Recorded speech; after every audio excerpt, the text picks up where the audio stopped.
ಕೈಕಾಲುಗಳಲ್ಲಿ ಕಸುವಿಲ್ಲದ ಮುದುಕಿ ಕಟ್ಟಿಗೆಯ ಕಟ್ಟೊಂದನ್ನು ಹಾದಿ ಬದಿಯಲ್ಲಿಟ್ಟು ಬಹಳ ಹೊತ್ತಿನಿಂದಲೇ ಕುಳಿತು ಕಾಯುತ್ತಿತ್ತು. ಗತ್ತುಗೈರತ್ತಿನಿಂದ ನಡೆದಾಡುತ್ತಿದ್ದ ಮಂದಿಗೆ ಆ ಬಡಪಾಯಿ ಎಡೆಗೆ ಕತ್ತು ತಿರುಗಿಸಿ ನೋಡಲು ಇರಲಿಲ್ಲ ಪುರುಸೊತ್ತು. ಎತ್ತಲೋ ಹೊರಟಿದ್ದ ಗಟ್ಟಿಮುಟ್ಟಾದ ತರುಣನ ನೋಟ ಅತ್ತ ಕಡೆ ಬಿತ್ತು.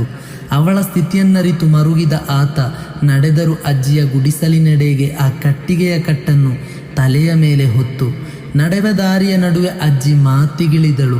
ನೆರವು ನೀಡಿದ ಮಗನಿಗೆ ಮನದುಂಬಿ ಹರಸಿದಳು.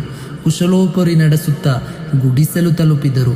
ಕೊನೆಗೊಂದು ಕಿವಿಮಾತು ಎಂಬಂತೆ ನುಡಿದಳು, ಈ ಪಟ್ಟಣದಲ್ಲೊಬ್ಬ ತುಂಬ ಕೆಟ್ಟವನಿದ್ದಾನೆ. ಹೊಸತುಂದುವಾದ ಆತ ಹುಟ್ಟು ಹಾಕಿದ್ದಾನೆ. ಮೊಹಮ್ಮದನೆಂದು ಅವನ ನಾಮಧೇಯ. ನಮ್ಮ ದೈವಗಳನ್ನೆಲ್ಲ ಸುಳ್ಳಾಗಿಸುವುದೇ ಏಕಮಾತ್ರ ಧ್ಯೇಯ. ಜಾದುಗಾರನಂತೆ ಆತನಾಡುವ ಮಾತು. ಜಾಗರೂಕನಾಗಿರು. ಹಲವಾರು ಜನರು ಜೊತೆ ಸೇರಿದ್ದಾರಂತೆ. ಆ ಮಾತುಗಳಿಗೆ ಸೋತು ಮುದುಕಿಯ ಮಾತಿಗೆ ತರುಣನ ಮೊಗದ ಮೇಲೆ ಬಿರಿಯಿತು ಹೂನಗು. ಅವಳತ್ತ ತಿರುಗಿದ ಆತ ನಿರುಮ್ಮಳನಾಗಿ ನುಡಿದ, ಅಜ್ಜಿ, ನೀವು ಹೇಳಿದ ಮೊಹಮ್ಮದ್ ನಾನೇ.